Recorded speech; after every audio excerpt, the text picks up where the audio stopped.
Here's what's cooking on the day's Sports Stove podcast. We are talking about the softening of sports. That's right. We're also going to talk a number of other things like a lot of football news going on right now, some baseball stuff, basketball stuff, and some this day in sports history coming at you later on in the episode as well. That's what's cooking on the day's Sports Stove podcast.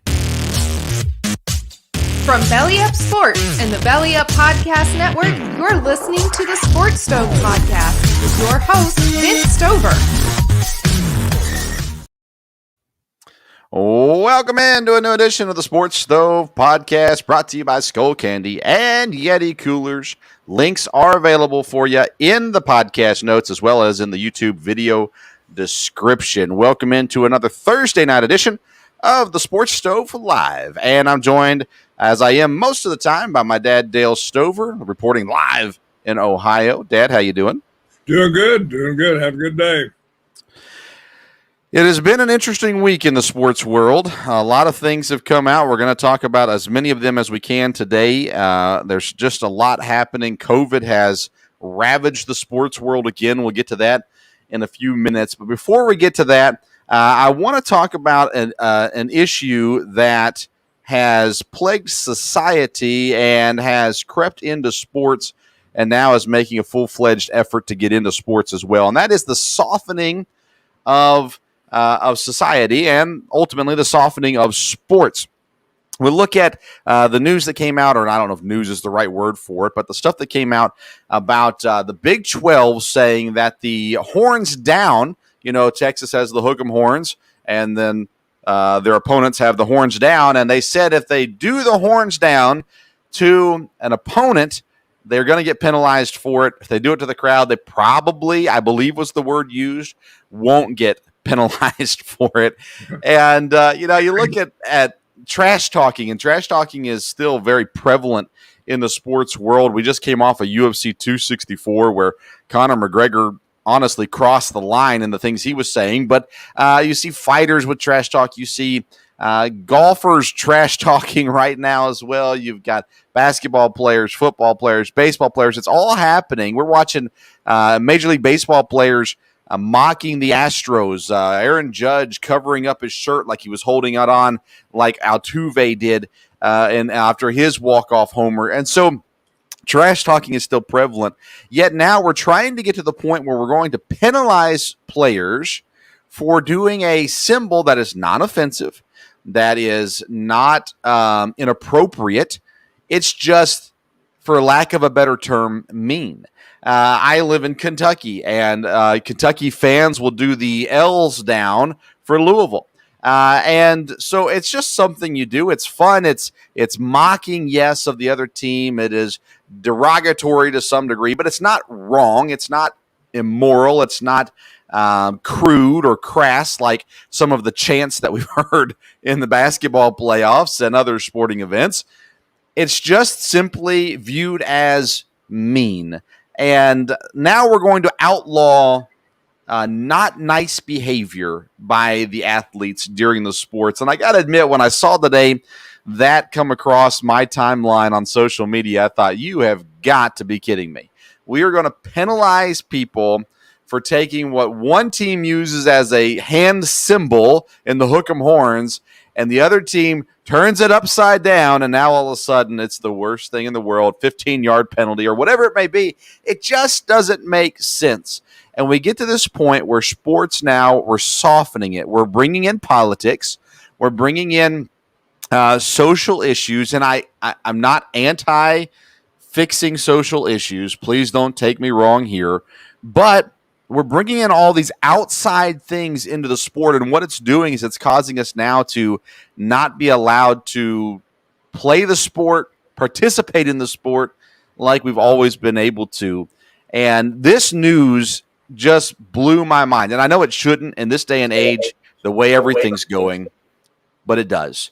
Dad, your thoughts on penalizing a player for an upside-down hook'em horns faced at another opponent?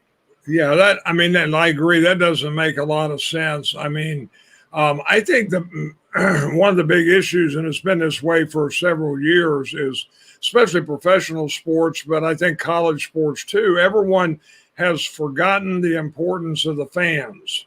The fans are why we have sports. The fans are why people get paid. The fans are why there's thousands and thousands of dollars on Saturdays at the colleges. So you got to be careful with fans. Now, I've been to a lot of ball games. You have been too. I think getting rid of profanity, I think getting rid of things that are off color, that's good. I think controlling alcoholism is good. I've been in games where I thought, it was way out of line. I've been there as the visiting fan and was worried if my team won at the end of the game, exactly what was going to happen. But as far as fans cheering for their team and cheering against the other team, I don't think there's anything wrong with that. We've talked about this a lot. Anytime you have rules, you got to think about consistency. And what are you going to do? Football, and I think college football too, but pro football years ago, and I was surprised, changed the thing about celebrations. Yep. I didn't necessarily think it was a good idea. Well, it's been entertaining. And as long as they keep it above board, it's been good. It hasn't slowed up the games. It's made the games a little more exciting. I'm sure the live games have made it, it's something you look forward to now to see what's the celebration going to be. And they've been inventive with it. So to say, okay, now we can have celebrations. Now we can celebrate this. But, you can't do that. That can't be negative. Are there going to be any celebrations that are negative beside this? Where are they going to go out with other teams? What about Division III? What about Division II? Does this not go on in any of those? But no, it's just going to be the teams, I don't know what the Big 12 is thinking here. I'm not sure what the problem is. But you're right. We're softening things. It's not going to be everybody can just stand up and clap. That's not what you want. You want people to be able to cheer. You want people to be passionate for their team. And part of the thing of being passionate for your team is being passionate about teams you don't like. I know it's that way with me, which whether it's college football, there are a lot of people. I'm okay. I have my favorite team. I'm okay with a lot of teams, but there's some, you don't ever want them to win. It's as much fun to be against them as it is to be for your team. And I don't think there's anything wrong with that as long as it doesn't cross the line. Yeah, and that's the thing. Well, you mentioned a couple things in there. One is the consistency of it. Are the officials going to be consistent? Is it going to be called during the Oklahoma-Texas game, but when what is it, Nevada or whoever does the Wolfpack? I think it's NC State, I guess. They do something like this for the Wolfpack or whatever it may be. Well, what happens now if somebody turns that upside down? It's just the motion of the hook 'em horns upside down. There's nothing wrong with it. It's just taking something from it's not even like stealing the team's mascot. There's nothing wrong with it. It's not crude. It's not crass. It's not whatever. And you're right. What are we going to get to? Are we going to get? I'm all for sportsmanship. Don't get me wrong. I'm all for sportsmanship in between players and things like that. But when you're talking about the biggest of rivalries in sports, at the end of the day, there is going to be stuff that goes on. And if the worst of it is an upside down hand logo, my goodness, let's move past that and not worry about it. It's overthinking things is what it is. It's trying to appease. More than likely, it's trying to appease people who don't even watch your product, and they're doing this. They're infiltrating the sport with things that just don't make sense. There's just absolutely no reason for it. If you're listening to the pod, go ahead. I remember years ago, the commentators covered in the pregame of the Florida State game. They had both sets of cheerleaders on, and they went over the tomahawk chop and went over the gator chomp, and then had each set of cheerleaders. There was a mock for each team of the other team. And they had each cheerleader do the mock and then do theirs, and they just made a big story out of it. The deal is, this is a great game, this is a great rivalry, and here's how this team mocks the tomahawk chop, and here's how this team mocks the gator chomp, and it was a story. But now, several years later, it's going to be a bad thing. Yeah, it's still a story, just in a different way nowadays as well. We talked about the tomahawk chop on Tuesday, and it's one of just the fondest memories I have as a kid is hearing on TV, both in the Atlanta Braves, and I wasn't a Braves fan, and at Florida State. And just to me, it was really neat to see. And, now you're right. I mean, if a player from Florida or a player is playing against Florida and they do the gator chomp, now this is the Big 12 specifically has talked about this, but, it happens. You've got Tyreek Hill in the NFL. As he runs past people, he's flashing the peace sign to them. Those kinds of things should be fine. There's nothing wrong with those things, and yet we're trying to bring it in. We're trying to bring a societal fix into sports in an area that's not going to change anything other than just add stupidity to the sports, in my opinion. And that is my opinion, and my dad's opinion he shared as well. Feel free to share your opinion. You can comment during the video in the comment section wherever you're watching. You can always let us know on Twitter at SportsStove or on Instagram at the SportsStove Pod. Later on, as you listen to the podcast, feel free to let us know your thoughts on the upside down hook'em horns and whether or not you think it should be outlawed from the sport.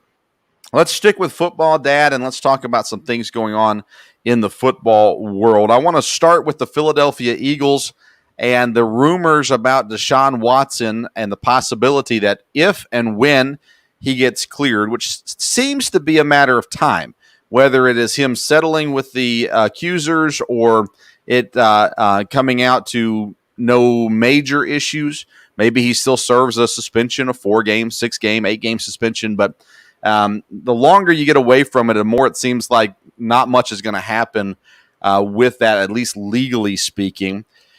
So the rumor comes out, I think it was Schefter that said it today on ESPN, and he says, if and when he gets cleared, Deshaun Watson gets cleared, the Eagles are players in the Deshaun Watson scramble. It makes sense, doesn't it? I mean, Jalen Hurts, and again, I like Jalen Hurts, and I think if you put him in the right system, he can find some success, but I don't think he's going to be a Super Bowl winning quarterback. Deshaun Watson, on the other hand, I have said for a long time now, he's a top 3 quarterback in the NFL right now. I've got Patrick Mahomes 1, Aaron Rodgers 2, Deshaun Watson 3. So if I'm Philadelphia and I'm trying to figure out if I can acquire Deshaun Watson, if I know he's going to play football again, I'm all in on this if I'm Philadelphia. And honestly, if I'm many teams in the NFL, I think of Washington, Miami, I would still think would be in on this. There are teams I'm trying to think just on the top of my head of other teams out there that could be relatively quarterback needy. New Orleans, I would take Deshaun Watson over Jameis Winston or Taysom Hill. I don't know. There's teams out there. So I would assume you agree with me, Dad, but what do you think about the idea of Deshaun Watson in Philadelphia? Well, I think it'd be good. Like you said, I agree. Deshaun Watson's a good quarterback, great quarterback, and he'd be a help wherever he is. And it sounds like, he's not going to go back to Texas and from the Houston. And they desperately need him. But if they could work a deal where some kind of trade or something with Philadelphia, then it might be finally a good news for something there in Houston. Deshaun Watson would be good on a lot of teams, and he would make Philadelphia tough in their division right off the bat, no doubt about it. Yeah, because Philadelphia, right now they've got some holes in their roster. We'll talk about that more in the coming weeks, but they've got some gaps to fill, so to say. And the question is can Deshaun Watson do enough to improve that team?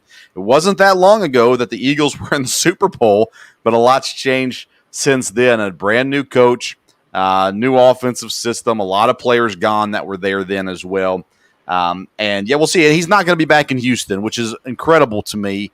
that even after they got rid of Bill O'Brien, they still just can kind of continue to crumble a bit. And the Texans are in trouble. They're going to be really bad.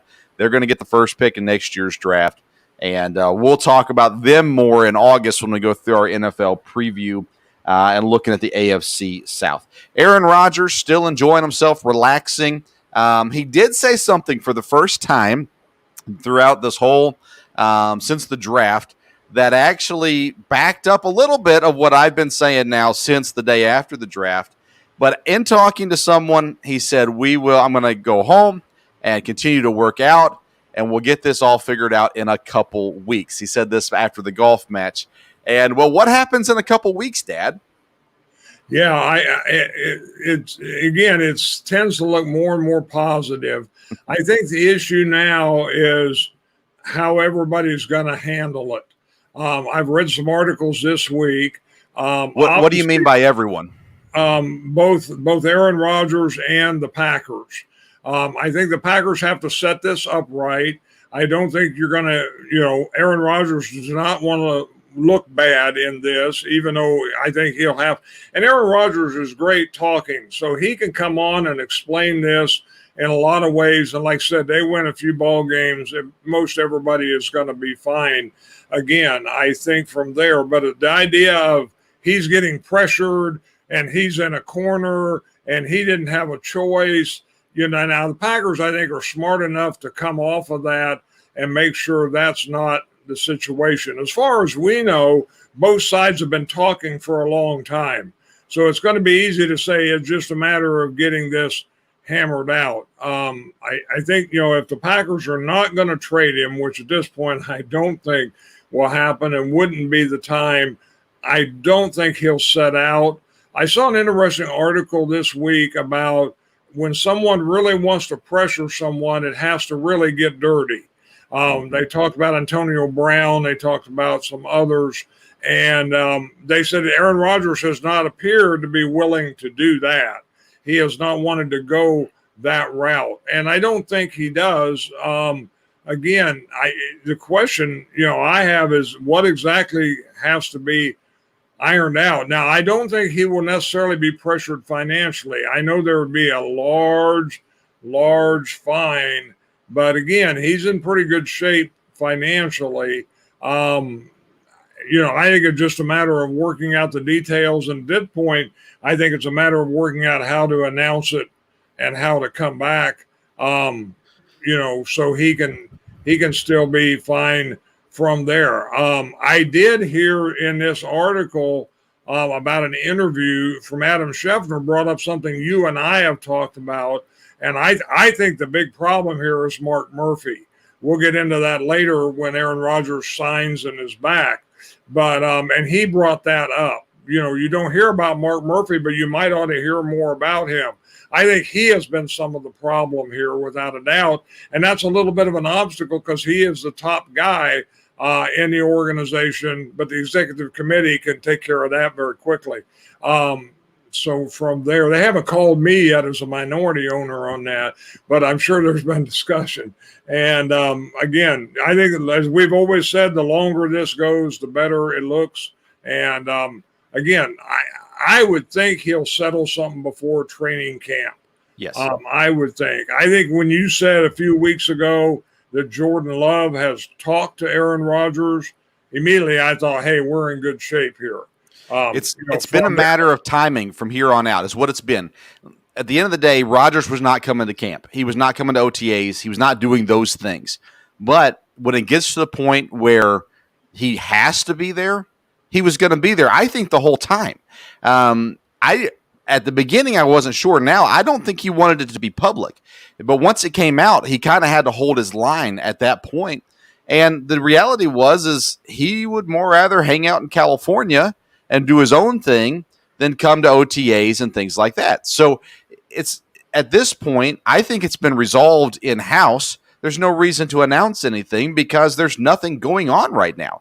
And so you wait till it's time to come in a week or two, maybe a week before everybody shows back up again. They'll make the announcement that Rodgers has signed a 3 or 4 year extension for bukus of money. and he's going to come back. At the end of the day, I don't think Jordan Love plays a snap for Green Bay.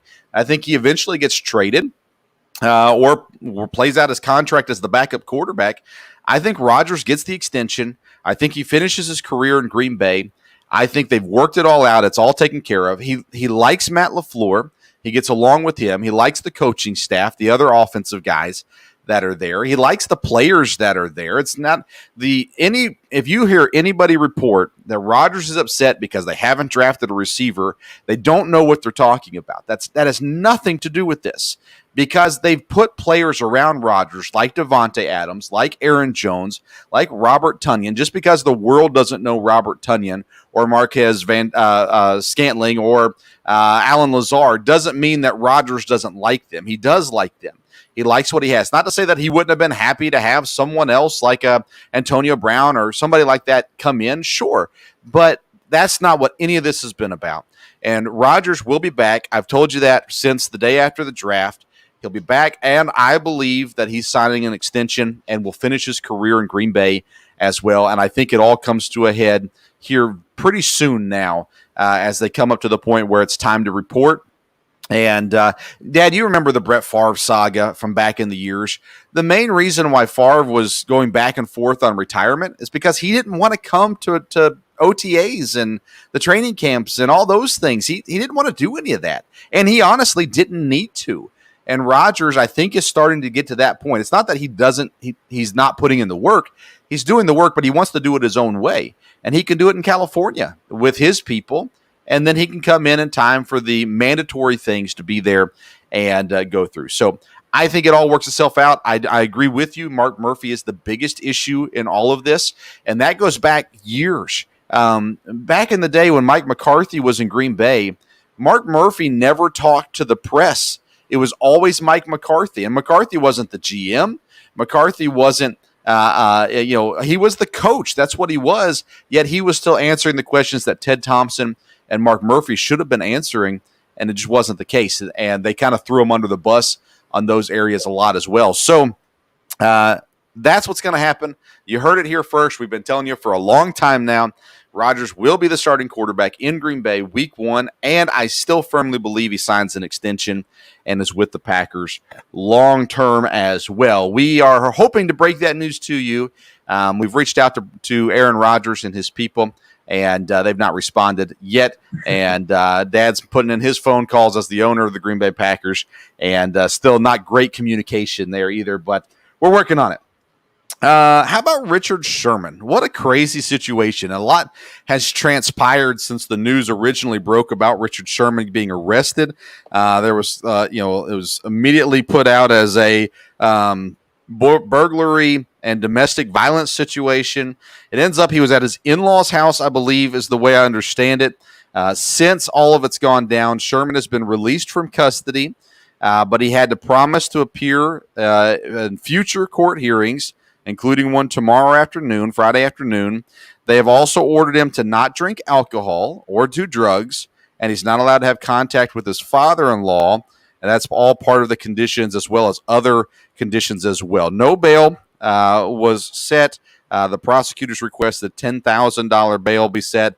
It was not. So Sherman now, my first thoughts were, and I didn't say anything on social media because I didn't want to assume and I didn't want to put anything on there. But my first thought was alcohol. And you mentioned it talking about the fan experience at sports. Me and you are both anti-alcohol, which, I'm part of the Belly Up Network, and alcohol is a big deal in the Belly Up Network. And I stand kind of on an island in the network on this regard, but I've got no problem to stand on that island. Alcohol is a problem. It causes problems. And we see professional athletes every year. It always happens at the end of the season when they've got nothing to do, and in this dead period in the summer before they have to come back and report, where they're just getting in trouble. There's nothing else for them to do. They don't have that structure, and they've grown up on structure from a kid playing the sport to high school playing the sport, to college playing the sport. There's always been structure. And then once you get into the pros, you have more free time at the end and in between the season. And you've got the money now to do kind of whatever you want. And it usually causes problem. Richard Sherman has not gotten in trouble. He has been a good citizen. He's been a good human being from everything that we know. He's a very intelligent, a very smart person, along with being a very good football player. And all of a sudden, out of nowhere, this happens. And that's where my first thought went to is, was he drunk when this happened? And a lot of people have begun to assume that CTE and brain injuries and stuff like that is part of this. And I guess it's fine to go there. But to me, the issue is more of, well, we don't know. I don't want to get into that, I guess. But we know that now the police have said he was drunk. He was beating on the door. He did not hurt anyone. And it's not to say that he was going to hurt anyone, but they said he was drunk and that he said at one point that he was going to kill himself or considering killing himself. And the police were called and whatnot from there. It's really sad, Dad, to see, Richard Sherman's a free agent. He's had a great career to this point. There's a lot of talks about which team he would land on and things like that. How do we get to this point, just literally weeks before reporting for preseason and all the camps going on? How do we get to this point with a guy like Richard Sherman and the legal issues? And there's a lot of legal issues right now in the sports world, but how are we here with Richard Sherman? Well, and like you said, it is unfortunate, especially with the timing of it. I was a little surprised when I saw the judge's ruling and everything there. Again, we've our theme tonight has been consistency, and that really gets kind of tough. I think the fact that he's vice president in the Players Association factors into this a little bit, because it's more than just being a player from there. And again, you've talked a little bit about some of the issues. And I read the judge's comments too, and I thought, okay, Richard Sherman, he said, has been a model citizen, has been good. And then, oh, by the way, now don't get drunk and don't do drugs. Well, okay. So if you're a model citizen, I'm not sure I understand that. Our definition of model citizen could be a little funny here. Not that Richard Sherman's not a great guy, and not that a lot of people in the NFL or in pro sports are involved in those things.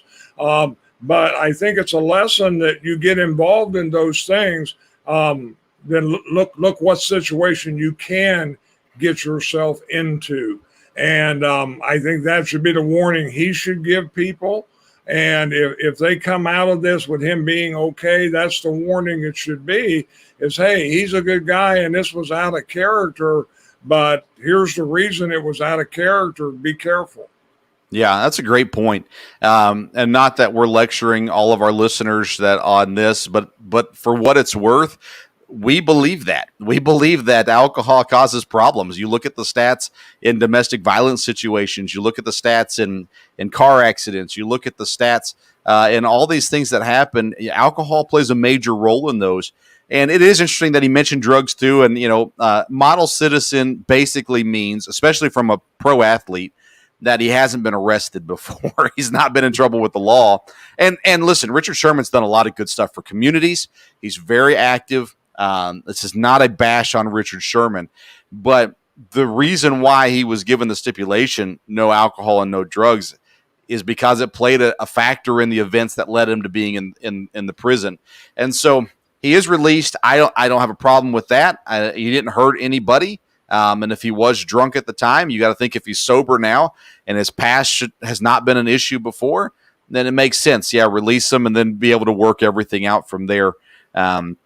And it's amazing. I was surprised when it came across. Richard Sherman, again, has not been one of those guys that you see in the news for things like this. Now, his attitude on the field, and he was with the Seahawks during the Fail Mary back in the day, so I can't say I've been a huge fan of Richard Sherman as a football player, but I can respect his ability, and he has done so many things, so many good things off the field in his communities as well. So hopefully this was a one-time lapse in judgment, and things are going to be fine, and hopefully there is nothing deeper than that going on as well there. But this is the time, isn't it, Dad? Like I said, right after the season and right before the season, we tend to see a lot of guys get arrested, especially NFL players, from doing just stupid things, driving too fast. You got the one guy who was driving with an Uzi in his car. He could be facing jail time. You've got a lot of guys that end up getting pulled over for drunk driving and for different things. So, man, no matter how old we get, there's still childish things that happen. I really wish people would pay a little bit more attention to the damage they're doing, not just to them, but to their loved ones as well. And Richard Sherman has definitely made a mistake. And hopefully, like I said, it's a one-time thing and everything will get back to normal for him here very soon. All right, Dad. For those listening on the podcast version, we're going to take a quick break. When we come back, we're going to talk the NBA Finals and USA basketball, as well as do a few other just quick fun baseball things. If you're watching us live, stay right with us. We're not going very far. We'll be right back. You're listening to the Sports Stove Podcast. All right, everybody listening to us live and now joining us back on the podcast version. I want to tell you something about Yeti. Yeti has a great promotion right now, 25% off their brand new Camino Carryall 35 tote bag. It was originally $150. It's down to $112.49. And you can get that at Yeti, and you can use the link in the podcast notes or in the YouTube description, and it'll take you right there to Yeti so you can find these Camino Carryall. They have a brand new luggage line out. Go check it out and use that link. We'd surely appreciate it. That'll let them know that we sent you. We also have a link there available for Skull Candy. I'm wearing my Skull Candy headphones. Absolutely love them. I got them for $20. You can get them for $20 as well. They also have earbuds, stereos, everything that you need there at Skull Candy. Click the link in the podcast notes or the YouTube description and get yourself a new set of earbuds or headphones from Skull Candy. All right, Dad, let's get into basketball. Game 4 happened last night, Wednesday night, Milwaukee and Phoenix. A lot of excitement happened in the game. Giannis had a great block that helped them hold on to the lead. Chris Paul had issues all game with turnovers, and at the end turned it over and ultimately sealed the fate of Phoenix in Game 4. The series tied 2-2. The home team has won every game so far in the series. The question I posed today on social media, on Twitter, was obviously Giannis. Giannis has played phenomenal in this series. Even in the losses, he's been great. My question is, does he have enough in the tank to last the rest of the series? Every time they show him, he just seems absolutely worn out. It reminds me of Jimmy Butler last year in the bubble, and he just looks absolutely worn out. I think the Suns are the better team, but Giannis is clearly the best player on the floor. They go back to Phoenix for Game 5. They get a couple of days rest before they do. Chris Paul's not healthy. Giannis is not healthy. Devin Booker came out firing in Game 4, looked phenomenal. Should have fouled out, and the refs did not call an obvious foul. But nonetheless, here we sit, tied 2-2. The series has yet to begin, ultimately. Best out of 3 now for this series. I tell you, Dad, I have loved the NBA Finals this year. With it not being LeBron and it not being KD and it not being these one-off superstars, although Giannis is that, I suppose, I like the fresh faces. I like the fresh blood. I like the different teams. For me, and it's proving in the ratings as the ratings continue to go up, people like what they're seeing in the NBA Finals this year. Yes, I think so. We've talked about that. It's more, I think it's more about basketball and less about, superstars than it's been in the past. And I think the average sports fan, that's what they want. I agree 100%. Let's transition to USA basketball. They've come out now. They've said Bradley Beal, because of COVID issues, is not going to play in the Olympics. Jeremiah Grant is having some issues as well. He's in protocol. They've already called up 3 guys to help in practices. Now they got 3 guys that'll come over after the finals as well. The question has to be asked, Dad, and we talked about it off air, but how in the world are they going to do the Olympics when they've got all these COVID issues going on in Tokyo right now? Well, like I said, I'm surprised when they came out a few days ago with there won't be any fans allowed. Now, I don't know if that involves family members also. And, of course, there's a lot of family members and staff involved in the Olympics because of all the individual participants. So I don't know who's going to be allowed there and who isn't. Tokyo's probably in a spot. The Olympic Committee, I mean, they've come this far. It really would be rough now to cancel it. But if it's going to keep being an issue, I'm not sure why, why they're having it. We all like sports, and I think some sports are being successful with being able to handle it. But apparently, there's a situation in Tokyo that may make it very, very rough, and it'd be interesting to see how that goes. You talk about the fans and the importance of it, and I agree with you. In the Olympics, though, I think actually more about the athletes than I do the fans. I think about the countries and the nations cheering on the athletes. But these people, as a majority of the Olympic athletes, they trained for 4 years, 6 years, 8 years to get to this point. Last year, they got yanked out from underneath them, and they said, we're going to push it off a year. But they said last year, if it goes further than a year, they're just going to cancel them altogether. Now they're coming up just weeks away from the start of the Olympics, and these athletes, not talking about the NBA players, I'm talking about the athletes. You don't know their names yet because we haven't seen them on TV. Those people have worked their tails off to get here, and I would just absolutely hate for this to get canceled and them not getting their opportunity to swim, to run, to lift, to play, whatever it is. If they can make it work, they've got to make it work. You think about the other side of things that always runs everything is money, the TV deals, the advertising deals.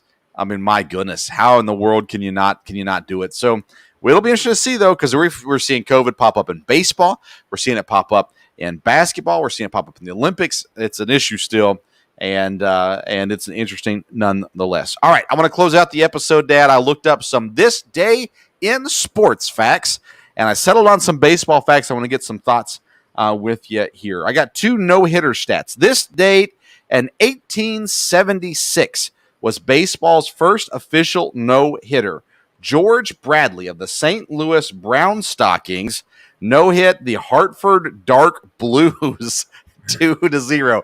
That's where we're headed with sports names, by the way. We're going to get back to colors just so we're not offending anyone. But first no-hitter, 1876. Then in 1973, California Angels pitcher Nolan Ryan had his second no-hitter, beating the Detroit Tigers 6-0.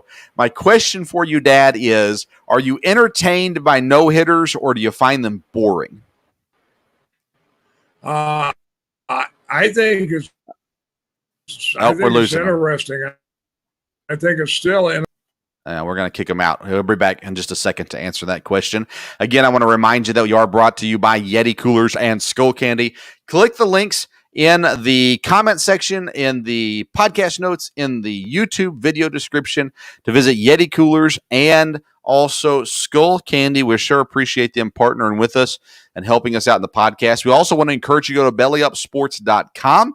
There are articles, there are other podcasts, there are a lot of stuff going on at bellyupsports.com right now. So make sure you go visit them and catch up on some different things, some great podcasts. We're going to have some fellow podcasters in the Belly Up Network on our show, as we already have had several, but we'll continue to have more of those coming up as well. So hopefully you'll get to meet just a few more people in the Belly Up Sports world also. Let's see here. I think we got Dad back with us. Let's bring him back in. All right, there we are, Dad. All right, so the question was no-hitters. Are they entertaining to you, or are they boring? They're entertaining. I think they're good. I think they're superlative in baseball. Not everyone can do it. It doesn't happen all the time. And I think it still, shows some novelty, and I think it's good. I think yes, I'd say it's entertaining to say, here's a no-hitter, and when you're watching a game, if you got a no-hitter going and it comes down to the end, that adds a lot of excitement. And there's not that many of them, and I think it is still good, and it's a matter of record. Yeah, I like it too. I'm all for no hitters. I talked about this on the Belly Up Fantasy live show Wednesday nights, 9 o'clock. Belly Up Fantasy's Twitter and Facebook page. You can tune in and watch us. We talk fantasy baseball, but we talked about this on that show a while back. And the reality is number one, it helps the issue of long games, right? No hitters makes the game go faster. But also to me, I am incredibly entertained by a solid pitching night and the no hitters. All right, another stat for you. Now we're going to transition to home runs a little bit. 1909, on this date in 1909, Detroit's future Baseball Hall of Fame center fielder Ty Cobb smashes 2 inside the park homers to lead the Tigers to a sweep of the Washington Senators 9-5 and 7-0. Then in 1973, on this date, Willie McCovey, he becomes the 15th to hit 400 home runs. And then this day in history, 2019, Tampa Bay catcher Travis d'Arnaud becomes the first player in Major League Baseball history to hit 3 homers while catching and batting leadoff in the Rays' 5-4 win over the Yankees. Home runs have always been a major part of baseball. When baseball was dying, Mark McGwire and Sammy Sosa brought it back through home runs. Barry Bonds then carried that torch with home runs. Now we just come off the All-Star break in the Home Run Derby, and the reality is people still love home runs. As the old saying go, chicks dig the long ball. Home runs are a big part of baseball. And you look back in the history of these different things, Ty Cobb, let's start with that. Ty Cobb, 2 inside the park homers. Is an inside the park home run a legitimate home run? Yes, I think so. And I think it's one of the more exciting ones. You don't see that happen very often. You don't see it anymore. I mean, it can have something to do with errors, but, when you have somebody that's really fast and speedy. I remember when I was a kid, there were some guys, great base stealers, that now and then, could get potentially an inside the park home run. I think of guys named Lou Brock, Maury Wills, people that were, had a lot of speed there. And I think that's very, very exciting. I don't think there's any doubt about that. And yes, I think it's a legitimate home run. It's something you're not going to necessarily see very often. And unless it's just a fluke, normally if the defense will stay on their game, it won't happen. But Right. you get somebody that's fast and somebody gets nonchalant, doesn't make a good throw, it can. Well, that's the issue. So it's 2 things. Yes, it's entertaining. Yes, it's fun to see. When he's rounded second and everybody's going, oh, he might come home, that's anticipation, it's excitement. But I don't consider it a legit home run because it's usually the fielder's fault, not so much the base runner's great base running. It has to play into someone making the throw to the wrong place or someone slipping and falling or the ball taking a weird bounce or something like that. Still a great play in baseball. I'm all for him, but I don't consider it a legit home run, needless to say. Let's see here. Okay, last stat of the night. 1960. On this date in 1960, Baltimore's future Baseball Hall of Fame third baseman Brooks Robinson goes 5 for 5, including the cycle in the Orioles' 5-2 win over the Chicago White Sox. Now, Dad, I'm going to upset some fans here. I didn't know who Brooks Robinson was. I asked you before the show, you ever heard of Brooks Robinson? And you said, yeah. so my bad, baseball people. I'm sorry I didn't know that. But the cycle, we don't see the cycle a whole lot. It pops up like maybe a couple times a year, if that. How big of a feat is it to get the cycle, hit for the cycle in a baseball game? Well, I think anytime you start the statement with it doesn't happen very often, then it's a big deal. And I think, yeah, for a guy to hit now, do they do it on purpose? Can they control, okay, I just want a single this time or whatever? No, but anytime you can do that, and I think, once you've got 2 of them, then it probably gets in everybody's mind, hey, if he hits a home run or he gets on base one more time, from there, the triple's probably the hardest thing to get out of the bunch. And once you've got that, then you've got a shot at it. And I don't know that hitting for the cycle makes you a better hitter than people that don't, but I think it's a very interesting and very entertaining feat from there.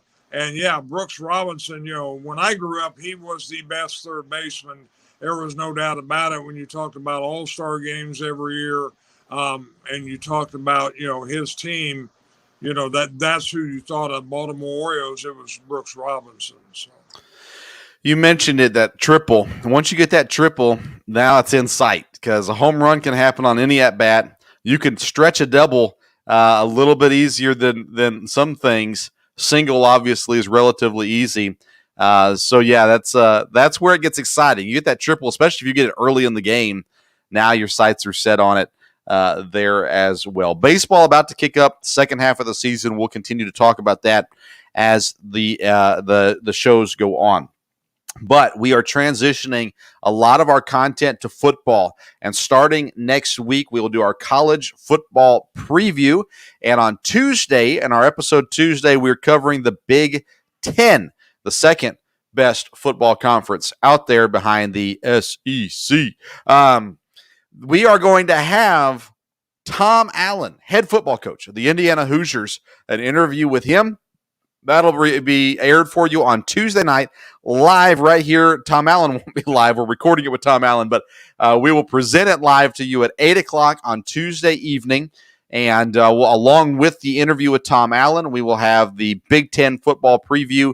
We'll also talk about other important sports topics of the week as well on there. And so each of our episodes for the next several episodes, we'll be previewing a football conference and maybe a couple conferences, depending on the conferences that we're covering. And we're looking and working on scheduling more guests like head coach Tom Allen to be with us. Tom Allen has been on with us before. You can go back and listen at the end of the college football season. He came on and is very kind to join us again here next week. So make sure you tune in for that Tuesday.